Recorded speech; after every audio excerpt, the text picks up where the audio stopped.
everyone, and welcome back to my channel. Today we will be making homemade chocolate chip cookies. So when I was making this recipe, I just kind of pulled inspiration from a bunch on Pinterest and kind of threw everything into a bowl, which is my favorite way of baking. So if you're interested, we are going to grab some flour, some baking soda, and salt, of course, for our dry ingredients. We have butter and oil, as well as 2 types of sugar, brown and granulated. We have some vanilla bean paste, and of course our eggs and chocolate chips. So the process of making chocolate chip cookies is pretty straightforward. It's the same formula pretty much every time.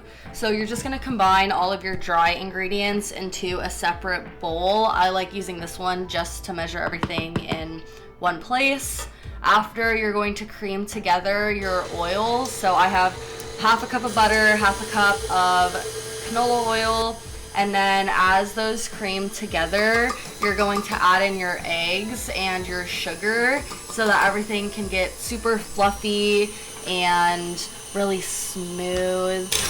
This is going to take a little bit of time, so I'd recommend, scraping down the side of the bowls like this, and just, turn on the mixer, turn it off, scrape, add things one at a time until you get a super smooth batter that you see here.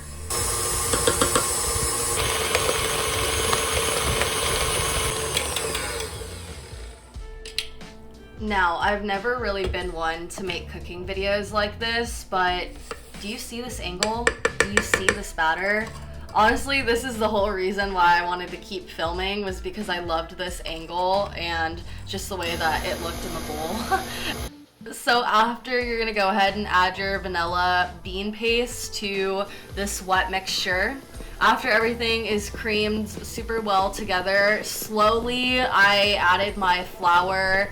I'm just tapping it in, scraping down the sides, making sure that there's no dry spots anywhere. I hate when that happens. It just gets super clumpy.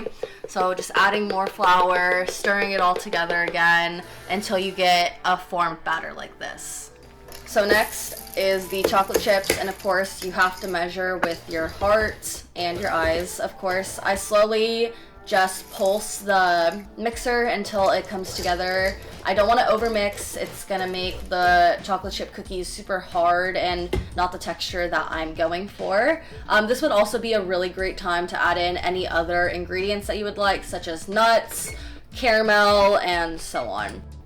After I make the batter, that's when I preheat my oven, because prior to putting them in, I like to scoop out the chocolate chip cookies and allow them 20 minutes in the freezer for all of the oils to firm up. After that, that's when I put it in the oven at 350 for about 12 minutes, or until I can see that the edges are cooked, but the inside of the cookie is just still a little bit raw, because it is going to continue to cook on the sheet pan. Afterwards, I move everything onto a cooling rack. Feel free to sprinkle with sea salt at this time. I love a salted chocolate chip cookie. Definitely would recommend. And let's just take a look at this. Yum. These were some of the best cookies that I've made recently, so I would definitely recommend you guys all trying out this recipe and just throwing everything into a bowl and having a good time. Don't forget to like, comment, and subscribe. I'll see you later.